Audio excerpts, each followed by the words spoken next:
네, 제 16번이 되겠습니다. 자, 2021년 2월 6일 토요일 날 시행된 50일의 항상 공정시험 심화 문제.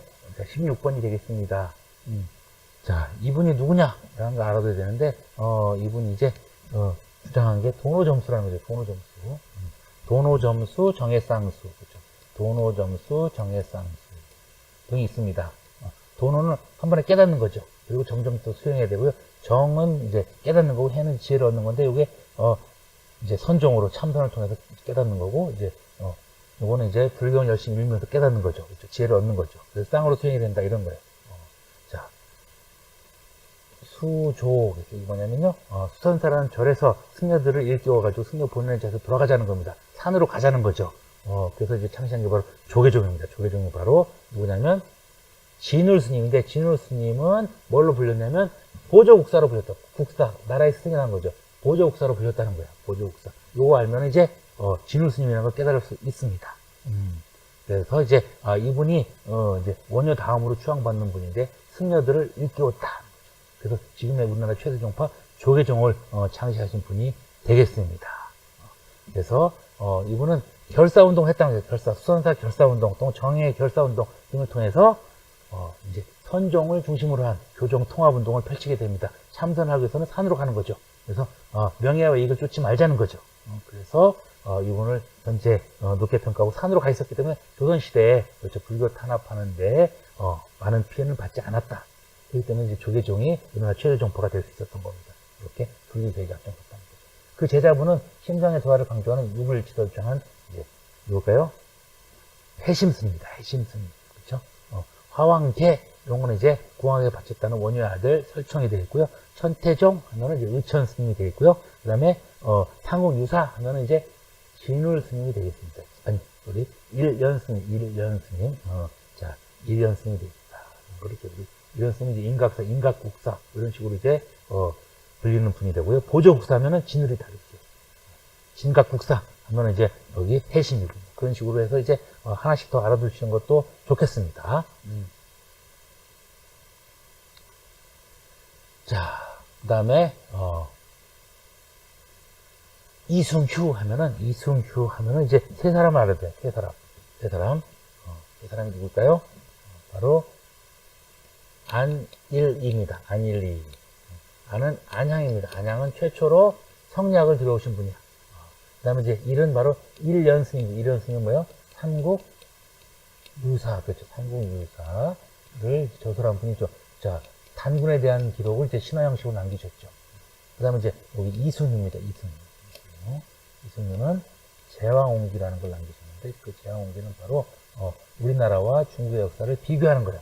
비교하면서 자, 3권에서는 7원시로, 하권에서는 이제 5원시 등으로 이제 우리나라랑 중국을 비교하게 되는데, 이게 바로 이제 단군뿐만 아니라, 그렇죠. 단군뿐만 아니라 이제 발에 대한 역사까지도 같이 기록이 되어 있다는 거죠. 이승의 제왕옹기를 이렇게 안일이다. 안일이는 뭐냐면 충렬왕 때입니다. 충렬왕 때 안일이 하는 겁니다. 남북국은 이제 발해라는 역사책을 쓴 발해고를 쓴 유득공이라는 분이고요. 사초와 시정기 이런 거를 이제 만드는 게 바로 뭘까요? 조선 왕조 실록이 되는 겁니다. 실록. 사초는 이제 사관들이 쓰는 거죠. 시정기 등은 이제 춘추관 등에서 이제 요거를 이제 만드는 겁니다. 만들어가지고 요거를 합쳐가지고 조선 왕조 실록이 나오는 거죠. 자, 그리고 이제 여기 단군의 고조선, 건국 쓴 거는 상유사와 제홍, 흥덕사에서 이거 중요합니다. 흥덕사에서 금속활자군도 다니는 게 바로 그 유명한 직지신치요절입니다. 직지신치요절. 그 다음에 이제 기전체 형식으로 쓴 유교사관의 카페에서 쓴 거는 바로 삼국사기다. 삼국사기라고 보시면 되겠습니다. 현재 남아있는 가장 오래된 책은 김부식의 삼국사기가 되는 거고요. 그 다음에 이제 단군에 대한 이야기를 쓴 것은 바로 최초는 바로 삼국유사, 두 번째가 바로 제왕옹기라는 거죠. 이거를 제왕옹기를 쓰게 된 겁니다. 중국과 비교하면서. 자, 그 다음에 이제 인물로 보는 고려 성리학인데 옳은 것, 그렇죠. 자, 안양에서 이재현, 이색, 정몽주 이렇게 이어지는 건데, 그렇죠? 이어지는 건데, 이 성리학이 어떻게 발전하냐 이거죠. 성리학이 발전한다. 안양은 최초로 성리학을 가져왔고 이제 대성전, 문묘동을 만들었다 이렇게 되어 있습니다. 봉사 10조를 올린 사람은 최봉덕이 해가지고 최충원이야. 최봉덕. 망권당에서 원화학자로 교류한 사람이 바로 이재현이 맞습니다. 구제학당, 겨우서 한 사람은 바로, 최충 경제문감, 대장주 정치가 바로 정도전이 되고요. 성악 10도, 이거는 나중에 이제, 명종 때, 자, 이제 선조가 즉위하면서, 명종이 죽고 선조가 즉위하면서 이제 관직으로 나오라고 했더니 나오지 않고, 직접, 군주의 도를 10개의 그림으로 그려준 분이 바로 퇴계 이황 선생이 되어 있습니다. 답은 2번이다. 좀 어려운 문제였는데, 요거는, 여러분들이 이제 공부를 좀 한 사람들은 정리할 수가 있어요. 그렇지만 그거를 공부 제대로 한 사람들은 쉽게 정리하기가 어렵겠죠. 이재현이 망권당에서 활약했다는 걸 기억해 보시고요. 그 제자가 바로 이색이고, 이색의 제자가 바로 정몽주, 정도전이 되는데, 정몽주는 이색과 같이 고려의 충성을 다하고 조선에 협조하지 않은 사람들이죠. 그래서 그런 분들이 이제 온건 개혁파가 되고, 이제 그 정도전은 급진으로서 이제 역성, 성씨를 바꾸자고 해서 이제 이시 조선을 세우려고 했던 분이 서로 이제 갈라지게 되는 거죠. 그래서 이색과 정몽주를 따랐던 사람들이 이제 16세기 때 사림이라는 이름으로 등장하는 거고요. 정도전은 이제 15세기 관학파의 이름으로 이제 조선을 세우는 사람들이 되겠습니다. 자, 19번. 육조 직계제가 부활하다. 육조 직계제는 뭐냐면요. 이호, 예병, 형, 공조가 바로 육조입니다. 육조에서 직접 판서들이 왕한테 직접 보고하는 겁니다. 의정부를 거치지 않고. 의정부는 유명무실하게 되겠죠. 왕권을 강화하기 위해서는 직접 보고를 받는다는 거죠. 그래서 이렇게 이제 김종서 황보인들은 죽이고 계유정난이라고 하는데 이거를 통해서 정권을 잡은 사람이 바로 수양대군 세조입니다. 수양대군인데 단종한테 양위를 받아서 세조인데 단종이 이제 억지로 물러준 거죠. 그래서 이거를 이제 울분을 토하려고 울분을 가지고 다시 반란 일으켜서 상황을 포기하려고 했다가 실패한 분들이 바로 여기 요랑진에 사유진에 묻혀 계십니다. 자, 하여튼 좌우지간 육조 직계제를 부활한 사람은 바로 세조다. 세조라고 보시면 되겠습니다. 처음 실시한 사람은 태종이고 세조. 왕권이 강화되는 역할을 했던 것이고요. 그래서 이분이 이제 했던 일은 뭐냐면요. 육집직보합니다. 육조직계제 집현전을 폐지했는데 이유는 사육신들이 여기 대부분이 포함됐기 때문이죠. 그다음에 직전법이랑 직전법을 시작하는데 직전법은 뭐냐 이거죠. 이게 바로 현직 관료한테만 수조권을 주겠다는 겁니다. 현직 관료한테만 주겠다라는 겁니다. 이제 고려시대 때도 이제 현직 관료한테만 주는 것들이 바로 경정정식과라는 게 있어요. 그런 비슷한 거죠. 현직한테. 그러면 그전에는 전 현직한테 줬다는 거죠. 그러다가 이제 땅이 모자라니까 현직한테만 주는 기전법을 시행하게 되고, 그 다음에 현직한테 수료지까지 줄 수 없을 때 이제 명종 때 이것도 이제 폐지가 됩니다. 그래서 실시는 세조, 폐지는 명종 때가 된다는 걸 기억해 주시면 되겠습니다.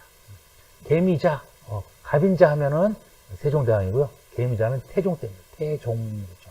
무호사화는 이제 사초에다 이걸 저어가지고, 조의제문에 저어가지고, 이제 무호사화에다 할 때가 연산군 때가 되고, 대종했동안 희어자 들어가죠? 희어자, 흥선, 대왕군이 됩니다. 삼포를 개항한 사람이 누구냐? 세종대왕인데, 이때 이제 삼포 개항하고, 자, 계약조를 맺게 됩니다. 계약조는 이제 50척, 세견선이 올 수 있고요. 우리가 내려주는 세사미도는 200석이 되는데, 이게 최대가 됩니다. 자, 그리고 이제,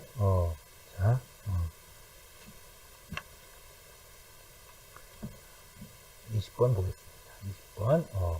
자, 국보 이렇게 되는데, 이게 뭐냐 이거죠. 이거 보니까, 왕명의 출라, 이런 것들이 이제 편인체는 날짜별로라는 뜻이죠. 연을 끊었다는 그 날짜별로 이게 되고, 자, 국왕과 신하들의 국정에 상세히 기록되어 있는 자료가 되겠습니다. 그래서 이제 여기 철종 때까지의 기록이 이제 바로 문해스코 세계유산에 등재가 됐는데, 이게 바로 뭐냐? 조선왕조 실록이라는 거죠. 조선왕조 실록. 조선왕조 실록 아까 얘기했듯이, 사초와 시정기, 그 다음에 이제 등록, 이런 걸 통해서 이제 만들어요. 등록은 뭐냐면, 이게 비변사가 비국이라고 하는데, 비변사 등에서 쓴, 일지 등 이제 등록이다. 그런 까지도, 같이, 만들었다는 거죠. 세가지 열전은 뭐냐면요, 자, 본기가 있어요. 본기, 그 다음에 세가지 열전에서 기하고 열전 해가지고 기전체라고 하는 거죠. 기전체. 이거는 이제, 삼국사기 등 이런 거고요. 지금 이거는 편년체가 되겠죠. 연도별로 쓴, 날짜별로 쓴 거죠. 가장 오래된 역사서가 바로 기전체의 삼국 사기가 되겠다. 김부식이 쓴 거죠. 그렇죠? 정조가 세존 시대부터 쓰기 시작한 게 바로 매일매일 반성한다고 하는 일성록이 됩니다. 그래서 국왕의 비서기관이었던 승정원에서 이걸 이제 작성해가지고 만들게 됩니다. 편찬하는 거는 이제 춘추관에 편찬하는데 승정원에 작성하는 게 바로 뭐라고요? 조선왕조 실록이다. 그렇죠. 그렇게 보시면 되겠습니다. 자, 그 다음에 교활한 아전이 어쩌고저쩌고 하면 수령이 어쩌고저쩌고 이렇게 했다는 거죠. 경제소화 뭐냐 이거죠. 그 경제소화 뭐냐 이거죠. 경제소화. 유양소라고 있다. 유양소는 그렇죠. 자, 수령은 보좌입니다. 수령 보좌. 그렇죠. 향리는 감찰한다는 거죠. 감찰. 데려다가 말 안 들으면 때리기도 했다는 거예요. 원장을 때리기도 했다는 거예요. 이게 바로 유양소의 업무인데, 유양소의 임원이 뭐냐? 임원이 바로 이제 좌수 또는 별감. 자, 요거에 대한 임명권을 주는 게 바로 이제 중앙의 경제소라는 거죠. 경제소. 그렇죠? 경제소에서, 그 지방의 고관, 지방 출신 고관이 경제소에서 이제 유양소에 좌수 별감을 임명하면서 이제 이걸 통제하는 겁니다. 수령은 간섭하지 못하지만 보좌하고 향리는 감찰하면서, 이렇게 풍속도 교정하는 역할을 했던 게 바로 유양소. 그러다 보니까 이제 향리들의 권한이 약해지면서, 조선시대에는 이제 아전이란 걸로 이제 격화가 됩니다. 바로 이제 좌수 별감을 선발했던 바로 유양소다. 그 다음에 그 위에는 뭐가 있었다? 경제소가 있었다. 그리고 이제 임진왜란 끝나고 이제 경제소가 없어지면서 유양소는 이제 향청, 향속 이런 식으로 이제 이름이 바뀌게 됩니다. 자, 행정사법 군사권을 행사하는 게 바로 지방의 수령이죠. 수령. 그렇죠? 서경권을 가지는 게 바로 이제 사헌부 사관원의 관리들이 되겠습니다. 오품 이하에 조광조 밀단산 살인대권을 했던 게 바로 소격서라는 건드지 직전에서 지내는 도교관청 등이 되겠습니다. 교수나 훈도가 중앙에서 파견되는 것은 바로 지방의 향교다. 향교라는 것을 알아두시면 좋겠습니다. 자, 좀 쉬었다 가겠습니다.